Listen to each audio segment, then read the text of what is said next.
हरे कृष्णा, राधे राधे। हम श्री कृष्ण चरितामृत श्रवण कर रहे हैं। आज का प्रसंग है, हे कृष्ण तुम हमारी आत्मा हो। गोपिका गीतम। आइए हम सब भी अपने प्रिय ठाकुर जी के चरणों में गोपी गीत के 2 पद फूल रूप चढ़ाते हैं। जयति तेऽधिकम् जन्मना ब्रजे शरत इंदिरा शश्वदत्र हे दयित दृश्यता दीक्षुतावका सूरतनाथ ते अशुल्क दासिका वरधने घ्नतो नेह किं वधा तव कृथामृतम् तत्त्वजीवनम् कविभिरीडितम्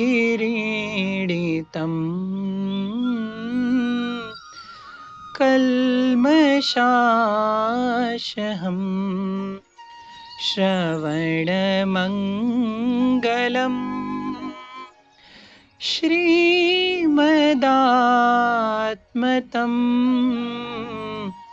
भुवि गृह्णन्ति ते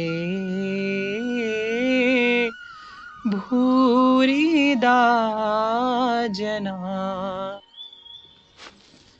प्रेम देह से नहीं होता तात, प्रेम तो सिर्फ आत्मा से ही है। किससे किया जाता है प्रेम? यह प्रश्न प्रेम जगत में उठता ही नहीं है, क्योंकि प्रेम किया नहीं जाता, हो जाता है। हाँ, आप एक सामाजिक नियम बना सकते हैं कि इससे प्रेम करो, उससे मत करो, पर ऐसा संभव नहीं है। वहाँ आपका बल, आपकी शक्ति काम नहीं देती है। तात, यह प्रेम है। उद्धव मुस्कुराते हुए बोले, अटपटी बात है, क्योंकि प्रेम स्वयं में अटपटा विषय है। प्रेम जहाँ हो जाए वहाँ से हटाया नहीं जा सकता, और जहाँ नहीं है वहाँ बलपूर्वक लगाया नहीं जा सकता। इसलिए यह बात समझने की है कि प्रेम देह से नहीं होता। उद्धव बोले, प्रेम प्रेम है, वासना का नाम प्रेम तो नहीं है, स्वार्थ का नाम भी प्रेम नहीं है, और मोह और काम भी प्रेम नहीं है, क्योंकि प्रेम शरीर से नहीं होता। उद्धव विदुर जी को बराबर समझा रहे हैं। उद्धव फिर बोलते हैं, तात, प्रेमी लोग प्रेम के लिए क्या अपना देह नहीं त्याग देते? प्रियतम के लिए अपने देह की बलि चढ़ाते हुए अनगिनत प्रेमी इस जगत में आपको मिल जाएंगे। क्या नहीं? फिर देह क्यों त्यागते हैं? अगर देह से प्रेम होता तो, देह के लिए प्रेम होता तो त्यागना कहाँ तक उचित था? मूल बात यही है कि प्रत्येक जीव किसी और से नहीं, अपनी आत्मा से ही प्रेम करता है। तात, विचार कीजिए, प्रेम स्वयं में शुद्ध है, निर्मल है, प्रकाश रूप है, और नियम यह है कि संबंध सदा समगुण वस्तुओं से ही होता है, और शुद्ध निर्मल प्रकाश रूप तो आत्मा है, और प्रेम भी इसलिए प्रेम आत्मा से ही होता है। इस बात को आप समझते हैं? उद्धव ने सहजता से कहा था।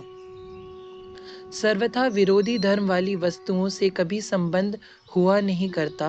अब तात, आप देखें, शरीर अनित्य है, अशुद्ध है, अपवित्र है, और विकारों से भरा हुआ है। ऐसे अपवित्र देह से परम पवित्र प्रकाश रूप निर्विकार रूप प्रेम कैसे हो सकता है? कुछ देर मौन हो गए थे उद्धव, क्योंकि यह प्रसंग ऐसा ही था। हजारों की संख्याओं में गोपिकाएं पुकार रही अपने प्रियतम श्री कृष्ण को। प्रियतम रास करते हुए अंतर ध्यान हो गए। विरह कुल है यह सब। उसी अवस्था में यह जो बोल रही हैं वही गोपी गीत कहलाता है। कभी प्रशंसा करती हैं तो कभी गालियां देती हैं, कभी अज्ञानियों की तरह इनकी बातें होती हैं, तो कभी ज्ञान के सर्वोच्च शिखर में विराजमान ज्ञानी भी इनकी बातें सुनकर चकरा जाए। उद्धव सुनाने लगे थे गोपिका गीतम। सुनो ओ प्यारे, सुन रहे हो ना? उठकर खड़ी हो गई है एक गोपी। वह चारों दिशाओं में दौड़ दौड़ कर पुकार रही है, फिर नेत्रों से अश्रु ढरकाते हुए बैठ जाती है। इतने निष्ठुर तो कभी ना थे तुम। पता है प्रियतम, कभी कभी हमें लगता है तुम ब्रजरानी के लाला नहीं हो, तुम ब्रजराज के भी पुत्र नहीं हो। नाना, तुम वासुदेव और देवकी के, तुम इनके पुत्र हो। ऐसी ही बातें उड़ रही हैं, पर तुम इन सबके भी पुत्र नहीं हो ही नहीं सकते, क्योंकि ब्रजरानी तो करुणा की खान है। कितनी दया में माया उनके मन में रहती है, और ब्रजपति भी बड़े ही कृपालु हैं। तुम कैसे इतने निष्ठुर निकल गए सखे? हमें तो कुछ, इतना कहकर वे गोपी मौन हो गई। उससे आगे कुछ बोला नहीं गया। प्रेम भाव इतना बढ़ गया था कि उसकी वाणी ही अवरुद्ध हो गई थी। उफ ये प्रेम! हे प्रियतम! दूसरी गोपी फिर पुकार उठी, पर वो हंसती है। वह सखी भाव समुद्र में इतनी गहरी हो चुकी कि कभी हंसती है, कभी फिर हंसते हंसते रोने लग जाती है। उफ! तुम्हें क्या लगता है प्यारे, तुम तुमसे प्रेम करती हैं? नाना, तुमसे प्रेम नहीं करती, हम तो अपनी आत्मा से प्रेम करती हैं। अरे सखी, देख तो सही, इन्हें कहीं कनक मंजरी तो नहीं चबा ली? श्री जी ने अन्य सखियों से पूछा। हाँ, मैंने तुम्हारे प्रेम की कनक मंजरी खाई है, और मैं साची बात कह रही हूँ। मैं ही नहीं, इन सबने कनक मंजरी खाई है, पर तुम्हारे प्रेम की कनक मंजरी। वह सखी प्रेम उन्माद है, कभी हंसती है, कभी रोती है। मैं नहीं करती तुमसे प्रेम, यह सब कोई नहीं करती तुमसे प्रेम। हे प्यारे, हम सब अपनी आत्मा से ही प्रेम करती हैं, और सब अपनी आत्मा से ही प्रेम करती हैं। वह गोपी बोलते बोलते रुक जाती है। भाव में मत्त है वो। सब कहते हैं अपनी ही आत्मा से प्रेम। पत्नी अच्छी नहीं हुई तो पति लोग छोड़ नहीं देते। पुत्र अच्छा नहीं हुआ तो क्या पिता अपने पुत्र को कभी त्याग नहीं देता? इसका मतलब, हे प्राणेश, सबको अपनी आत्मा की अनुकूलता से ही प्रेम होता है, यानी आत्मा से प्रेम होता है।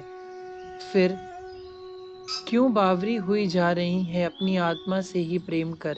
श्री जी ने उस गोपी से कहा, हे स्वामिनी जी, बता रही हूँ, यह कृष्ण है ना, यह यशोदा के पुत्र नहीं है, ना नंद बाबा के हैं, ना देवकी के, ना वसुदेव के। यह तो समस्त प्राणियों के हृदय में विराजमान आत्मा है।